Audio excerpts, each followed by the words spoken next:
बिस्मिल्लाहिर्रहमानिर्रहीम। दोस्तों, मैं हूं जुनैद इकबाल और आप देख रहे हैं जुनैद इकबाल ऑफिशियल। और जनाब इसी यूएई की एक और सफाकाना हरकत, आप देखें कितना ये घटियापन पे उतर आए हैं जनाब ये लोग, कि वही पाकिस्तानी बहन भाई जिन्होंने साल हा साल लगा के, ये तो बद्दू थे, यानी इन्होंने नक पूंजन का वाल नहीं आता सी। मुझे याद है to the best of my memory, जब मैं वहाँ पे गया था like perhaps maybe 15 years back, तो ये क्या थे, तो इन्हीं पाकिस्तानियों ने, एक्सपैट्रिएट्स ने जनाब इनकी इमारतों में रोशनियां डाली, इनका इंफ्रास्ट्रक्चर डेवलप किया।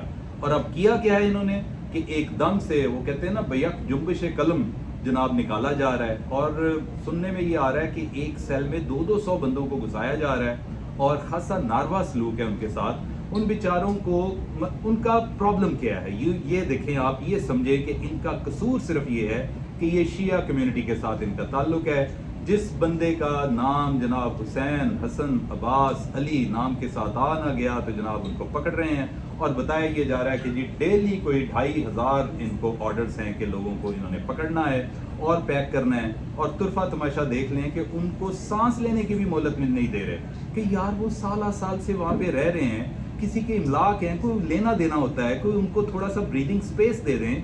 किसी ने गाड़ी बेचनी है, कोई और सिलसिले हैं, इनके बच्चे यहाँ पैदा हुए हैं, बड़े हुए हैं, तो आपने एकदम से जनाब उनको अपनी को पुरानी गिड़ निकाल ली है। वही ईरान के साथ जो पुरानी दुश्मनियाँ चलती आ रही हैं, बल्कि मैं तो यूं कहूँगा कि सऊदी अरेबिया के साथ भी, वाई पाकिस्तान ओनली, कि पाकिस्तान का दिफाई हुआ अभी माहिदा पाकिस्तान का सऊदिया के साथ, ये भी जनाब उनको बहुत नागवार गुजर रहा है। फिर सो मच सो कि ईरान के साथ वो समझते हैं कि पाकिस्तान का टिल्ट है, हालांकि पाकिस्तान का हरगिज़ कोई टिल्ट नहीं है। ये अभी इस्लामाबाद टॉक्स और अभी जो मीडिएशन के हवाले से पाकिस्तान ने जैसा भी है बहुत उम्दा रोल प्ले किया है, उसमें कोई शायबा नहीं होता कि जी Pakistan is taking unnecessary side with any nation, like ख्वाह वो इसराइल हो, अमरीका हो या इवन ईरान हो। तो पाकिस्तान ने गैर जानिबदारी का मुजाहरा करते हुए सारे सिलसिले किए हैं। लेकिन ये बात बहुत ही परेशान कुन है और मैं समझता हूँ शर्मनाक भी है। और इनके लीडर हैं मौलाना मोहम्मद अमीन शाहिदी। ये जनाब शिया उलमा और उम्मत वाहिदा पाकिस्तान के सरबराह भी हैं। इन्होंने क्या किया, ये अब तक 5000 बंदों को पैक कर चुके हैं। तो गोया 5000 बंदों का मतलब क्या है, 15000 ख़ानदान, उनको गिरफ्तारियां हो रही हैं और जनाब जेलों में डाला जा रहा है और बड़ा नारवा सलूक उनसे किया जा रहा है। तो ये नहीं होना चाहिए। बहरहाल मैं तो यही समझता हूँ कि this is now the beginning of their and. ये जो इतना इनका एक तुम तराक से जनाब इन्होंने तरक्कियाँ की, लेकिन बैक ऑफ द माइंड नीयतों के सारे मामला होते हैं। इनकी नीयत टुवर्ड्स पाकिस्तान पहले दिन से ही ठीक नहीं थी। मैंने बड़ा बगौर देखा है, इनको बहुत करीब से देखा है। ये हमेशा से ही इंडियंस के साथ ज़्यादा इंक्लाइंड रहे हैं। They were always rubbing shoulders with Indians but not with Pakistanis। हमारे साथ वो एक atrocities, वो जो पुराना चलता आ रहा है, वो पता नहीं कौन सा है, कोई इनको दुख है, गम है, रंज है, मुझे नहीं अभी तक पता चला।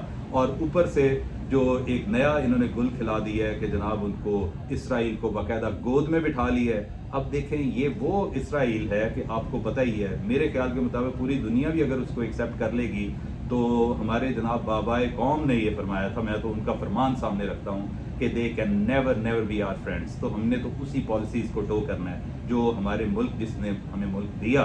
तो ये अभी जो सिलसिले यहाँ पे होने को जा रहे हैं, इसके पेश नज़र ये है कि ये मुझे इस वक्त हाल जो यूएई है ये टूटता हुआ नज़र आ रहा है। ये कबल अज़ वक्त है, बाद में मुझे पता है कमेंट्स में इंडियंस की तरफ से आते हैं, आप कर लें जितने मर्जी कमेंट्स भाई। इस वक्त आपका तो हरमन सिंह के पता नहीं कौन है वो बिठाया हुआ है ना आपने वहाँ पे दुबई में, जो दिन रात जैसे एनडीटीवी कर रहा होता है पाकिस्तान के खिलाफ। तो बाकी लोग तो हैं ही हैं खैर से, लेकिन वो भी आजकल कर रहे हैं और ये अलाउ कर रहा है, ये यूएई उनको अलाउ कर रहा है कि पाकिस्तान के खिलाफ जितना भी हर्जा सराई कर सकते हैं करें, आपको खुली छुट्टी है। और यही यूएई आज लिख लें, मार्क माय वर्ड्स, के ये टूटता हुआ नजर आ रहा है। क्योंकि शारजा की अपनी पॉलिसीज हैं, शारजा इनमें से बहुत ज़बरदस्त है माशाल्लाह। वो सही इस्लामिक स्टेट है, आउट ऑफ 7 एमिरेट्स वो वाहद है। बल्कि मैं जब वहाँ पे था तो मैं सुना करता था कि शारजा में इतनी सख्ती है कि आप अगर एयरबोर्न है, आपका जहाज़ ऊपर से उड़ रहा है तो शराब सर्व नहीं होती थी कि अगर वो शारजा के ऊपर से उड़ रहा है। ये होती है इस्लामिक स्टेट, वो नहीं है जो दुबई में है। दुबई में हमने बेरार रवियाँ बहुत बदरजा उत्तम देख ली हैं। तो बहरहाल ये तबाही की तरफ जाना है। Sharjah would take side with सऊदिया and so would Al Ain. मैं आपको पहले से बता रहा हूँ, ये बहुत दूर की गोटी में लाया हूँ, लेकिन अजमान, अल ऐन और शारजा जाएंगे अल्टीमेटली सऊदिया के पास। And they would cut into pieces. और इन्होंने, ये वही मुल्क है ना जिसने गवादर के हवाले से हमारी हमेशा से मुखालफत की है। अब कारमा है ना, वो जनाब रिवर्सल हो रहा है। वही गवादर अब दुबई से भी ज़्यादा बेहतर तरक्की करेगा। तो जो पाकिस्तानी यहाँ पे आ रहे हैं हमारे जनाब सर आंखों पर, हमने पहले अफगानियों को भी यहाँ पे रखा ना, ये तो हमारे अपने हैं, तो कोई बात नहीं है। हम इंशाल्लाह यहाँ पे पाकिस्तान में आने वाले दिनों में हालात बहुत अच्छे हो रहे हैं और ये सारा कुछ ठीक हो जाएगा। लेकिन दुख रंज की बात ये है, इन्हीं लोगों ने उनकी तरक्की में बढ़ चढ़ कर हिस्सा लिया, आज उनके साथ इस तरह का सलूक कर रहे हैं। बहरहाल कमेंट्स में जनाब आप ज़रूर मुझे बताइएगा, मेरी रहनुमाई कीजिएगा, क्योंकि आप ही के सारे मामलात को हम आगे लेके चल रहे होते हैं। आपका बहुत बहुत शुक्रिया।